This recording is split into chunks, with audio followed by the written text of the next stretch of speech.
She cheated and left me for my best friend. She had no idea I was secretly making $500,000 a year. I remember the exact moment Olivia decided to blow up our marriage. She was sitting at the kitchen table, scrolling through her phone like she didn't have a care in the world. I had just walked in from work, ready to drop my bag and unwind, when she looked up and casually said, "Marcus, I want a divorce." No preamble, no softening the blow, just a blunt, heartless statement delivered as if she were commenting on the weather. I froze for a second, unsure if I'd heard her correctly. "Excuse me?" I asked, my voice calm despite the storm brewing inside me. "I said, I want a divorce," she repeated, with a tone that suggested I was somehow too slow to comprehend the first time. I should have been angry, maybe even devastated. Instead, I was struck by her sheer audacity. Divorce? After everything we'd been through together? And the reason, that's what hit me the hardest. "I can't keep living like this," she continued, crossing her arms. "I need someone who actually works, who contributes. This isn't the life I signed up for." I blinked. "Doesn't work?" I wanted to laugh, but I kept my composure. For years, I'd built my career from the ground up, earning a six-figure salary and setting us up for a future most people could only dream of. But Olivia? She never bothered asking about my work, never showed the slightest interest in how I made my money. I guess she thought I was just coasting along, barely getting by. I leaned against the counter, studying her. She seemed so sure of herself, so confident that she was making the right decision. "All right," I said simply, setting my bag down. She tilted her head, surprised. "All right?" "Yes, Olivia. If you want a divorce, I won't stop you." For a moment, I saw a flicker of uncertainty cross her face, but she quickly replaced it with that smug, self-assured smile I'd grown so used to. "Good, because I've already spoken to a lawyer. You'll need to move out by the end of the month." "Move out? Of my house?" The nerve of this woman was almost comical, but I didn't argue. If she wanted me gone, I'd leave. For now. "Fair enough," I replied, turning to head upstairs. I could feel her eyes on me, waiting for me to explode, to beg, to argue, but I gave her nothing. In the privacy of our bedroom, I sat on the edge of the bed and let the situation sink in. This wasn't about divorce, this was about power. Olivia wanted to feel in control, to paint me as the failure in our relationship, and maybe she thought she could guilt me into fighting for her, pleading for a chance to win her back. But she didn't know me as well as she thought she did. The days that followed were a masterclass in passive-aggressive behavior. Olivia suddenly had a lot to say about everything, from how I folded the laundry to the way I spent my evenings. She criticized my hobbies, my habits, even the way I brewed my coffee. It was as if she were trying to justify her decision by turning me into the villain. And then there was Brian, my so-called best friend. At first, I didn't think much of the way she kept mentioning his name. Brian said this, or Brian suggested that. But soon it became clear he was more than just a friend in her eyes. I didn't confront her. I wasn't ready to tip my hand. Instead, I let her think she was in control. I let her believe I was the passive, clueless husband who wouldn't see what was happening right under his nose. One evening, as I packed a suitcase with a few essentials, Olivia leaned against the doorframe, arms crossed and a smirk on her face. "So, have you figured out where you're going to stay?" she asked, her voice dripping with condescension. I zipped up the bag and turned to face her. "Don't worry about me, Olivia. I'll be just fine." She huffed, clearly annoyed by my calm demeanor. "Good, because Brian and I are planning a dinner party here next weekend. It'd be awkward if you were still hanging around. A dinner party? In my house? With my best friend?" The gall was almost impressive. "Don't worry," I said, shouldering the bag. "I'll be gone long before then." As I walked past her, I caught a glimpse of her smug smile. She thought she'd won. She thought I was slinking away in defeat. But what Olivia didn't realize was that she had just handed me the match to light the fuse. If she wanted to burn everything down, I was going to let her. And then, I'd watch as the flames consumed her and Brian both. Sometimes the best revenge isn't shouting or fighting. It's silence. It's patience. It's letting the other person dig their own grave while you quietly prepare to bury them in it. And trust me, I was just getting started. Betrayal is an insidious thing. It doesn't announce itself with fanfare or fireworks. No, it sneaks in quietly, disguised as casual conversations and harmless gestures, until one day, you wake up and realize everything you thought was solid has been chipped away. Olivia's request for a divorce was the first crack. What followed was the steady crumble of everything I thought I knew about her and Brian. Yes, Brian, my best friend, or at least the man who had held that title for years. I should have seen it coming, but hindsight is a cruel companion. At first, it was subtle. Olivia started mentioning Brian's name more often than usual. "Brian said this," or "Brian recommended that," she'd say casually over dinner. I'd nod, not thinking much of it. After all, he was a close friend to both of us. But as the weeks went on, his name slipped into our conversations more frequently, and with a certain warmth that made my stomach twist. The first real red flag came on a Saturday afternoon. Olivia had just come back from one of her lunches with Brian. She was laughing, her cheeks flushed in a way I hadn't seen in years. When I asked what was so funny, she waved me off with a dismissive, "Oh, it's just something Brian said." You wouldn't get it. I wouldn't get it. Since when had I been on the outside of our marriage, looking in? The answer, I realized, was far earlier than I'd cared to admit. I started noticing more, the texts she'd type with a sly smile and quickly lock her phone. The way she'd suddenly dress up more whenever she had plans with Brian. The excuses about how they were just friends, or how I was overthinking things. Overthinking, that's the favorite word of every guilty person trying to shift the blame. I still didn't confront her, though. What would have been the point? She'd only deny it, spin the narrative to make me look like the paranoid husband who couldn't handle her having male friends. So I let her think I was blind, too preoccupied with my own life to notice hers unraveling. The real blow came when Brian showed up at my house uninvited. I was in the middle of packing, fitting my life into suitcases as Olivia had so graciously requested, when I heard the doorbell. Opening it, I was met with Brian's ever-confident grin. He strolled in without waiting for an invitation. "Marcus, my man," he said, like we were still the closest of friends. "How's it going?" I stared at him, every ounce of patience in my body strained to its limits. "What do you want, Brian?" I asked, keeping my voice even. He leaned against the wall, all nonchalance and charm. "Just checking in. Olivia told me you were moving out, and I thought I'd see if you needed any help." Help? From the man who was quite literally moving into my life. The audacity was almost impressive. "I've got it handled," I replied curtly, turning back to my packing.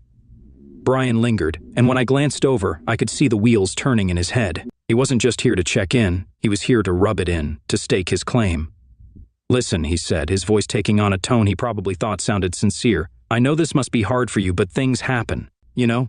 Life's unpredictable." "Things happen?" I echoed, turning to face him fully. I took a slow step closer, forcing him to meet my eyes. "Yeah, Brian, things do happen, and sometimes they come back to bite you." For the first time, he faltered. The confident smirk wavered, replaced by something almost resembling uncertainty. I didn't wait for him to recover. I turned back to my suitcase, effectively dismissing him. "You've always been a cool guy, Marcus," he said awkwardly, retreating toward the door. "No hard feelings, right?" I didn't respond. Silence is a powerful thing, especially when someone is desperate for a reaction. Brian left without another word, and as his car disappeared down the street, I let out a breath I hadn't realized I'd been holding. That night, as I lay in the bed that would soon no longer be mine, I replayed the events of the past few months. The missed signals, the lies, the betrayal. I could have been angry, could have confronted them both and demanded answers, but what would that accomplish? They'd already written me off as irrelevant, a footnote in their story. What they didn't realize, though, was that I wasn't the passive, clueless husband they thought I was. I had been paying attention, taking mental notes, and carefully planning my next steps. If Olivia and Brian thought they could waltz off into the sunset together without consequences, they were in for a rude awakening. Because betrayal doesn't end when the truth comes out. No, that's when the real game begins. And as far as I was concerned, this was a game I was fully prepared to win. Divorce. It's such a small word for something so messy. It implies finality, a simple end to a complicated story. But when Olivia and I walked into that courtroom, I realized this wasn't an ending. For her, it was a victory lap, a celebration of what she thought was her upgrade. She came dressed to impress, in a tailored dress that screamed sophistication, and with a confident smile that made my stomach churn. And there, not too far behind her, was Brian, lurking like a shadow. He didn't come into the courtroom, of course. He wouldn't dare, but the fact that he was there at all said everything I needed to know. Olivia wasn't just divorcing me, she was flaunting her betrayal as if it were a badge of honor. "Marcus, let's not drag this out," she said when we sat down across from each other at the negotiation table. "I don't want this to be harder than it needs to be." Harder than it needs to be? The irony wasn't lost on me. She had already made it hard, stomping on years of marriage like it was a worn-out rug she couldn't wait to replace. "I don't plan to," I replied evenly, meeting her gaze without flinching. The lawyer laid out the terms. She wanted the house, some furniture, and a chunk of what she thought was my meager savings. She probably thought I'd fight her, maybe even beg for a better deal, but I didn't flinch. I agreed to every term, signing each document without hesitation. Olivia blinked at me, confused. "You're okay with all this?" "Why wouldn't I be?" I asked, keeping my tone light. "It's just stuff, Olivia. You can have it." For a split second, I saw the doubt creep into her expression, but she quickly covered it with a smug smile. She thought she'd won, that she was walking away with everything that mattered. What she didn't know was that the house wasn't mine to begin with. It was a rental under my name, something I'd used as a workspace when I first started freelancing years ago. And the savings she thought she was taking a piece of? That was just a fraction of my wealth. The real money was tucked away in investments, accounts she didn't even know existed. As the papers were signed and the process finalized, Olivia leaned back in her chair, satisfied. "Well, I'm glad we could handle this like adults," she said with a patronizing tone. I just nodded, biting back the urge to laugh. A week later, I packed up my belongings and left the house she so desperately wanted. I left her everything she asked for: furniture, decorations, even the expensive kitchen gadgets she'd never actually used. It wasn't worth the trouble to take any of it. Let her have her spoils. Brian, of course, wasted no time moving in. A neighbor texted me a photo of him unloading boxes into the house, Olivia standing on the porch with that same smug smile plastered across her face. They probably thought they were building their perfect little life together, completely unaware of the storm brewing just beyond their view. What Olivia didn't know was that I'd already started gathering evidence of her affair with Brian months before the divorce. Photos, text messages, even a global positioning system history showing their frequent lunches at a nearby hotel. And while I could have used it to blow up the divorce proceedings, I decided against it. Why? Because dragging this out in court would only prolong the drama, and I wanted something far more satisfying. I wanted karma to take its course, and I wanted front row seats when it did.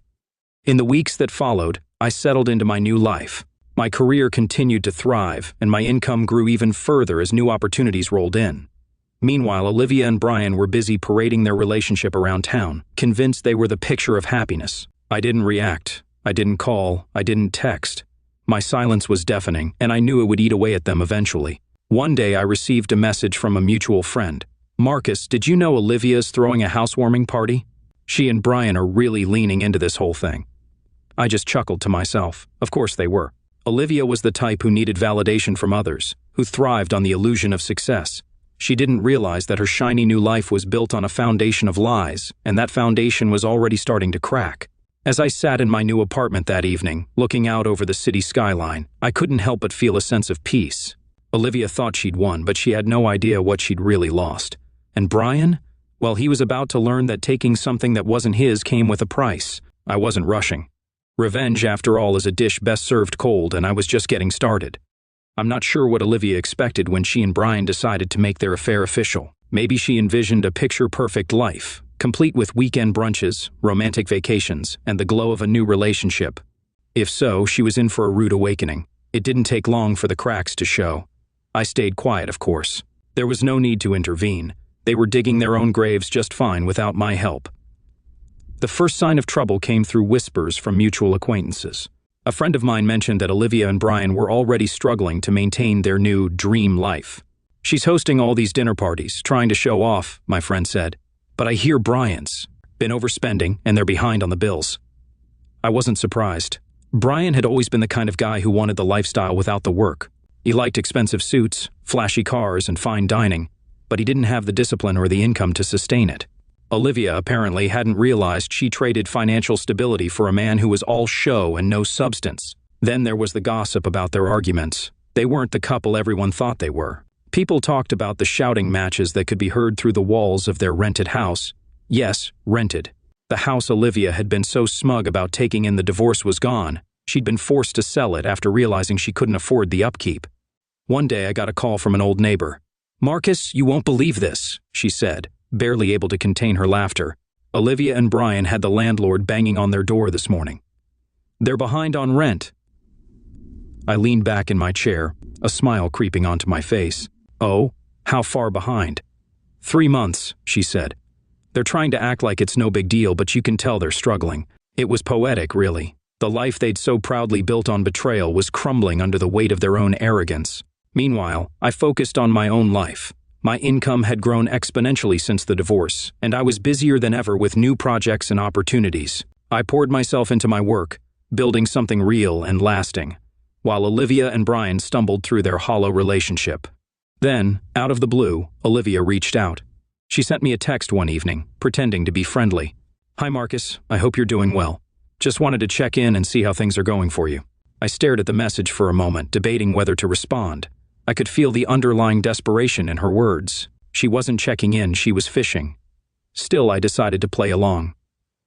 "Things are great, Olivia," I replied. "Business is booming. How about you?" Her response came quickly. "Oh, Brian and I are doing well. Things are a bit tight financially, but we're managing."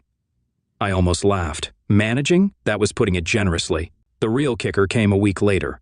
I was leaving a client meeting when I spotted Olivia waiting outside the building.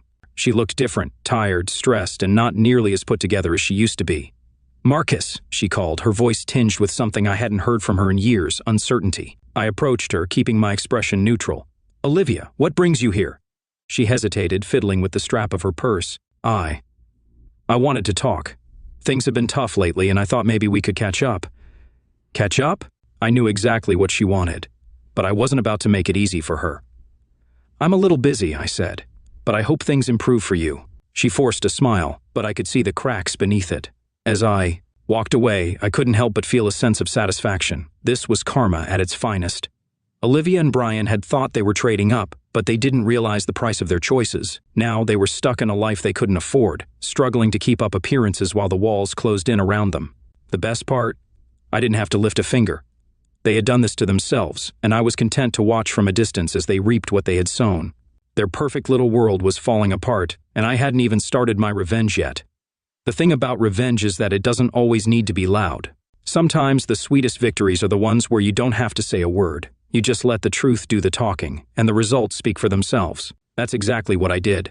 As I watched Olivia and Brian's carefully constructed fantasy life start to crumble, while they were busy trying to keep up appearances, I was thriving. My work had taken off in ways I hadn't even anticipated. Deals were closing left and right, and my annual income had climbed to over $533,000. I wasn't just doing well, I was flourishing. But I kept it quiet. There was no need to flaunt my success. Olivia had already dismissed me as the man who didn't work, and I was more than happy to let her hold on to that misconception. Why correct her when her ignorance worked so perfectly in my favor? Instead of focusing on them, I turned all my attention inward.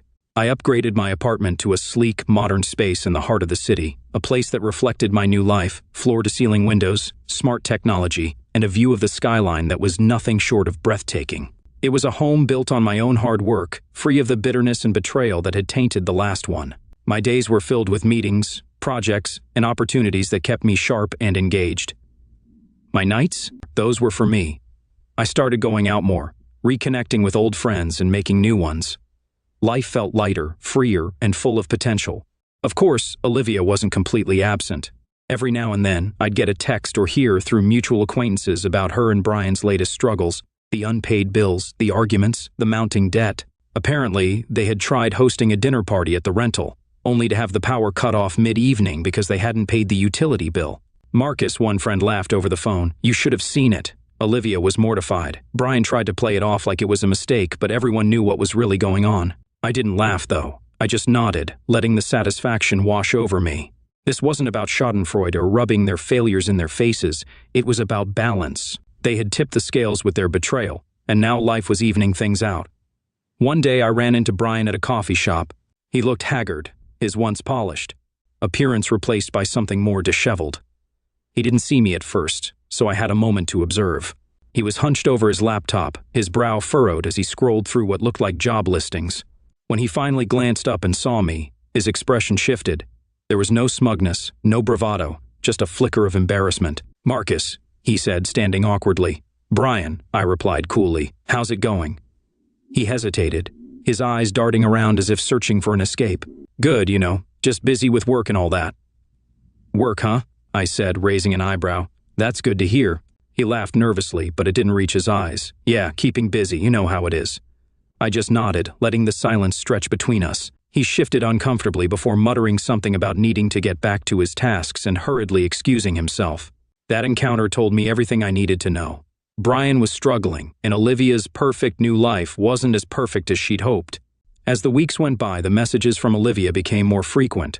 They were vague at first, just checking in or "hope you're doing well," but I knew what they really meant. She was testing the waters, trying to gauge if I'd be open to helping her out. I ignored most of them. The few I did respond to were short and polite, giving her nothing to work with. It wasn't long before her messages became more direct. Marcus, I know we've had our differences, but I could really use a friend right now. A friend? The irony wasn't lost on me. She had discarded me like yesterday's news, but now that her shiny new life was falling apart, she wanted a lifeline. I didn't respond. Not out of spite, but because I didn't owe her anything. Olivia had made her choices, and now she was living with them. My silence spoke volumes. While she and Brian scrambled to keep their heads above water, I was soaring. Opportunities kept coming, my investments were thriving, and my life was filled with peace and purpose. I didn't need to confront Olivia or Brian. I didn't need to shout, accuse, or demand apologies. My success, my happiness, that was my revenge. And the best part? They knew it. They saw it in every ignored message, every passing rumor about my success, and every encounter where I walked away with my head held high while they scrambled to pick up the pieces. This wasn't just about getting even. It was about proving to myself that I could rise above it all. And I had. Quietly, confidently, completely. The downfall of Olivia and Brian wasn't an explosion. It was a slow, crumbling mess of their own making. I watched it unfold from a distance, hearing bits and pieces from mutual acquaintances and seeing the occasional post on social media. Each new update painted a clearer picture. They were drowning in their own hubris, and the water was rising fast. At first, Olivia tried to keep up appearances. She continued to post pictures of her and Brian at fancy dinners, vacations that looked far more luxurious than they likely were, and snapshots of their perfect life. But the cracks were starting to show. The dinners became less frequent, the vacations non-existent, and the smiles in their photos began to look forced. Then came the whispers. People started noticing that Olivia wasn't as put together as she used to be. Her once perfect hair and designer clothes were being replaced by cheaper alternatives. Brian, the ever-flashy showman, was now recycling outfits he used to wear only once. It wasn't long before the gossip turned into direct updates. One day, a mutual friend called me with the news. "Marcus, you'll love this," she said, barely containing her laughter. "Olivia and Brian are in some deep trouble. Apparently, they're months behind on their rent." I raised an eyebrow, surprised but not shocked. "Rent? Or I thought they owned that house." "Not even close," she said. "They've been renting it this whole time. Word is, they're on the verge of being evicted." I let out a small chuckle. It was poetic justice, really. Olivia had fought so hard to take that house in the divorce, only to find out she couldn't afford to keep it. The financial troubles didn't stop there. Another friend mentioned that Brian had been laid off from his job. He was still pretending to have everything under control, but it was clear he was scrambling. Olivia, for all her complaints about me not working, had never held a real job herself. Now, faced with mounting bills and no income, their perfect life was falling apart. One evening, as I sipped my coffee and scrolled through emails, I got a text from Olivia. "Marcus, I really need to talk to you. It's important." I stared at the message for a long moment before typing a response. "Is everything okay?" Her reply came almost instantly. "Not really. Brian and I are going through a rough patch, and I was wondering if you could help. Just a little loan to get us through." A loan? From me? I couldn't help but laugh at the irony. She had left me, ridiculed me, and flaunted her new relationship with Brian. And now she wanted my help? "I'm sorry to hear that," I replied, "but I'm afraid I can't help. I'm sure you'll figure it out." Her response was slow this time, and I could almost feel the frustration through the screen. "Marcus, please. Just this once. You don't have to make it a big deal." I didn't bother responding. There was nothing more to say. Olivia and Brian had made their bed, and now they were lying in it. The next piece of news came a week later. Olivia and Brian had officially been evicted. The landlord, apparently tired of their excuses, had given them a hard deadline, and they hadn't been able to meet it. They were forced to move into a tiny, rundown apartment on the outskirts of town. "Marcus, I wish you could see it," the same mutual friend told me over the phone. "It's such a far cry from the life they were pretending to have. Olivia's barely holding it together, and Brian looks like he's aged 10 years. I didn't gloat. I didn't need to. Their downfall wasn't about me, it was about the consequences of their own choices. Olivia had traded a life of stability and support for a fantasy that couldn't withstand reality. And Brian? Well, he was reaping exactly what he'd sown. But the most telling sign came during another unexpected encounter. I ran into Olivia at a grocery store, her cart filled with store-brand essentials. She looked up, saw me, and froze. "Marcus," she said, her voice shaky. "Olivia," I replied, keeping my tone neutral. She opened her mouth as if to say something, but no words came out. She looked defeated. The confident, smug woman who had demanded a divorce and flaunted her affair was nowhere to be found. "I hope you're doing well," I said, breaking the silence. She nodded quickly, her eyes darting away. "You too. she mumbled, before pushing her cart down the aisle. As I watched her walk away, I couldn't help but feel a strange mix of emotions. Satisfaction, yes, but also pity. Olivia had made her choices, and they had led her here. This was the life she had fought so hard to create, and now she was trapped in it. I didn't need to say or do anything to make her regret what she'd done. Life had already taken care of that for me. And as I walked out of the store that day, I realized that sometimes karma doesn't need a push, it just needs time. It wasn't long before everything came to a head. I knew it was coming, it was inevitable. People like Olivia and Brian don't handle consequences well. When their carefully constructed illusion of success starts to crumble, they lash out, looking for someone to blame or someone to bail them out. One morning, as I was finishing up a client call, my phone lit up with a number I hadn't saved, but I knew it, Olivia. For a moment, I considered letting it ring out, but curiosity got the better of me. I picked up, keeping my tone calm. Marcus speaking. Her voice was tense, on the verge of cracking. Marcus, we need to talk. I sighed, leaning back in my chair. About what, Olivia? There was a pause, as if she were trying to find the right words. About everything. About Brian, about us. I raised an eyebrow, though she couldn't see it. Us. The nerve of this woman. Olivia, there is no us. That ended the day you handed me divorce papers. What's this really about? She hesitated again, her voice lowering. We're struggling, Marcus. Things haven't been easy since everything happened. I just thought maybe we could talk. Maybe you could help. Help. There it was, the real reason for her call. Help with what? I asked, feigning ignorance. Financially, she admitted, her tone filled with forced humility. Just a loan, to get us back on our feet. I couldn't help but let out a laugh. Olivia, you left me because you thought I wasn't good enough, that I didn't work hard enough or make enough money for you. And now, you want me to fix the mess you made? Her voice sharpened, defensiveness creeping in. You don't understand. Brian and I just hit a rough patch. A rough patch? I cut her off. Olivia, you made your choice. You left me for Brian, thinking he was the better option. And now you want me to clean up after you? Not a chance. She started to protest, but I didn't let her. You wanted to be free, Olivia, free of me, free of my lack of ambition. So enjoy that freedom. I have no interest in being your safety net. I hung up before she could respond. The next encounter wasn't over the phone, it was in person. A week later, Olivia showed up at my office, unannounced. She looked frazzled, her once polished appearance replaced by something much more desperate. Marcus, she said, as she stepped into my office, ignoring my assistant's attempts to stop her. We need to talk. I leaned back in my chair, folding my arms. You've got 2 minutes. Make it count. She launched into a tirade about how difficult things had been for her and Brian, how the world had been unfair to them, and how she was only asking for a small favor. Olivia, I interrupted, you made your decisions. You left me for Brian, thinking you were upgrading your life. How's that working out for you?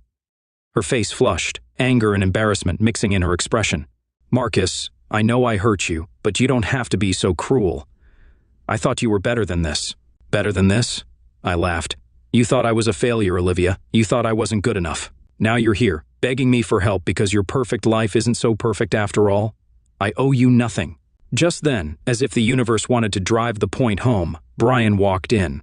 He must have followed her, because his timing was too perfect to be coincidental. He looked even worse than Olivia, disheveled, stressed, and clearly out of his depth. Marcus, he said, trying to sound casual, but his voice was shaky. Can we talk, man to man? I stood up, walking around my desk to face him. Man to man? I echoed. You mean the same way you talked to me while sleeping with my wife behind my back? Save it, Brian. He winced but pressed on. Look, we made mistakes, but Olivia and I are in a tough spot, and we thought maybe you'd be willing to help us out, just a loan, something small. I shook my head, laughing again.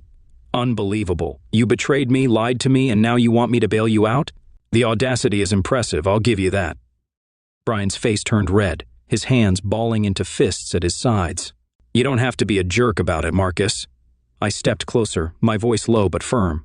I don't owe you anything, Brian. You made your bed, now lie in it. Olivia reached out, her voice pleading.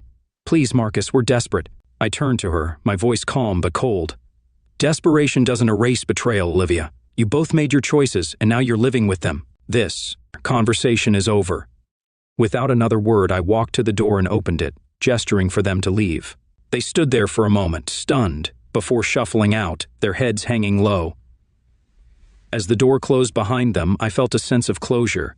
They had thought they could manipulate me, guilt me into helping them, but I was no longer the man they thought they knew. This wasn't just about revenge. This was about standing tall, knowing my worth, and refusing to let the people who betrayed me pull me down. And as I sat back at my desk, I couldn't help but smile. They thought they'd broken me, instead they'd set me free. The beauty of betrayal is that it has a way of turning on itself. Brian and Olivia thought they could escape the mess they created by sticking together. But the cracks in their relationship began to grow into full-blown fractures. It was almost poetic to watch them unravel under the weight of their own decisions. The first sign came from a mutual acquaintance, Carla, who always seemed to have her ear to the ground. She called me one afternoon, her voice practically dripping with gossip. "Marcus, you're not going to believe this," she began. "What now, Carla?" I replied, already amused by her dramatic tone. "It seems Brian has been, how should I put this, seeing someone else?" I laughed, a genuine belly laugh that I hadn't experienced in a while. "Seeing someone else? Are you serious?" "Dead serious," she said. "Apparently, Olivia caught him texting another woman. Some young thing from his new job, if you can believe it." I shook my head. The irony was so thick I could taste it. Brian, the man who had betrayed me with Olivia, was now betraying her in the exact same way. Karma didn't just catch up with them, it ran them over. The fallout was swift. Olivia, who had always been so smug and self-assured, was now the one blindsided. From what I heard, she confronted Brian in a spectacularly public fashion, screaming at him in the middle of a cafe. He tried to brush it off, Carla continued, relishing every detail. Said it wasn't a big deal, and Olivia completely lost it. She threw her coffee at him. I could almost picture it, Olivia, who had once gloated about leaving me for a better man, now reduced to throwing lattes in public. It was almost too good to be true. But it didn't stop there. The woman Brian had been texting wasn't just a random fling. She was someone he had met at his new job, and she was everything Olivia wasn't. Young, carefree, and completely uninterested in settling down. Brian, being the impulsive idiot he was, had convinced himself she was worth risking everything for. Olivia, of course, didn't take the betrayal quietly. She demanded answers, demanded Brian fix the mess he'd created. But Brian was Brian, and fixing things was never his strong suit. Instead, he doubled down, blaming Olivia for their financial troubles and accusing her of being too demanding. Their arguments became the talk of the town. Neighbors reported hearing shouting matches late into the night, and more than one friend told me about awkward encounters where Olivia would burst into tears mid-conversation. At one point, Brian moved out, leaving Olivia in their dingy apartment with no way to pay the rent. She called me again during this time, her voice shaking with anger and desperation. "Marcus," she started, not bothering with pleasantries. "You were right about Brian. He's a liar and a cheat, and I can't believe I trusted him." I leaned back in my chair, letting her rant. I could have offered her sympathy or said something conciliatory, but where was the fun in that?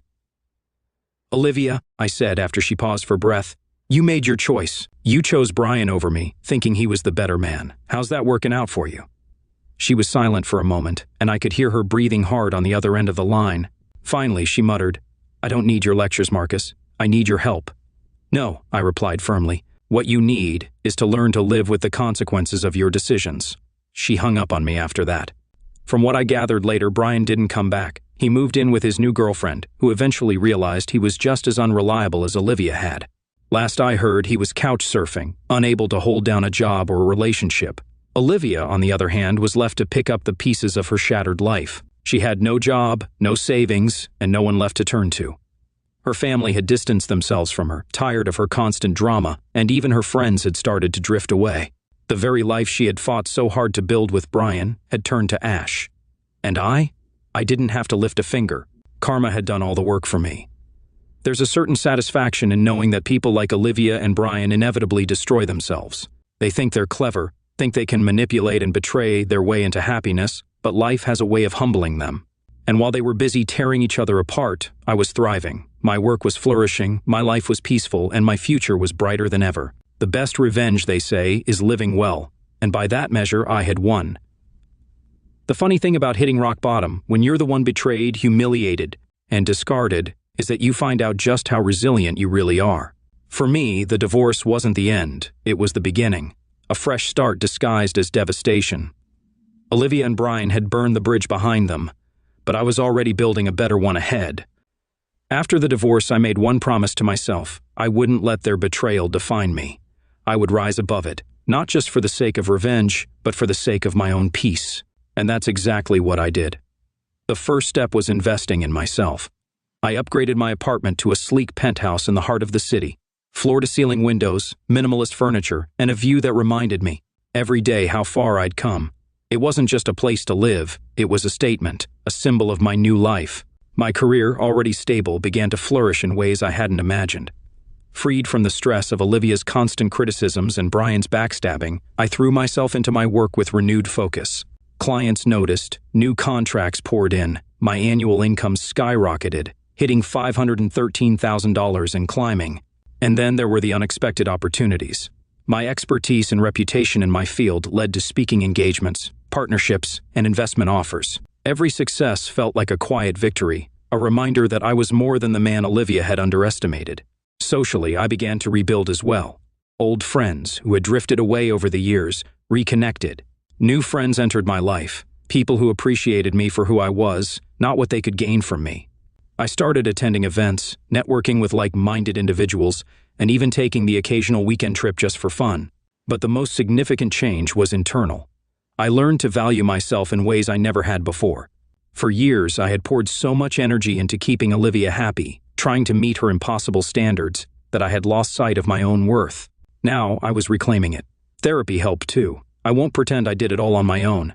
Talking to someone impartial, someone who could help me process the betrayal and the lingering anger, was invaluable. My therapist once told me, "Marcus, you're not responsible for other people's choices. You're only responsible for how you respond to them." Those words became my mantra. And then there was my creative side. I'd always dabbled in writing and photography, but now I had the time and energy to take it seriously. I started a blog, part personal journal, part professional insights, that quickly gained traction. People resonated with my story of rebuilding, of turning pain into progress. Every now and then I'd hear whispers about Olivia and Brian. Their downward spiral had become something of a cautionary tale among our old circle of friends. The latest updates were always the same: more debt, more drama, and more regret. "Marcus," a mutual friend once said over coffee, "I don't know how you're so calm about all this. If I were in your shoes, I'd be furious." I shrugged. "What's the point? They're living their karma. I don't need to add to it." And it was true. Watching them flounder while I thrived wasn't just satisfying, it was liberating. I didn't need to chase revenge or wallow in resentment. I was too busy living well. Still, there were moments of reflection. Late at night, staring out at the city lights from my penthouse, I'd think about everything I'd been through, the betrayal, the heartbreak, the anger. It hadn't been easy to move past, but I had done it. And in the process, I discovered a version of myself I didn't even know existed. Stronger, wiser, more confident. Life didn't stop throwing challenges my way, of course. It never does. But I faced each one with a clarity and resilience I never would have had before. Losing Olivia and Brian was painful, but in hindsight, it was the best thing that ever happened to me. They hadn't just left, they'd freed me. Now, every day felt like a step forward. I wasn't just surviving, I was thriving. And the best part? I didn't need anyone's validation to prove it. I had built a life I was proud of, surrounded by people who valued me, and filled with opportunities that excited me. My world was brighter, bigger, and better than anything Olivia and Brian could have imagined. And as far as I was concerned, the chapter with them was closed. This was my story now, and I was writing it exactly the way I wanted.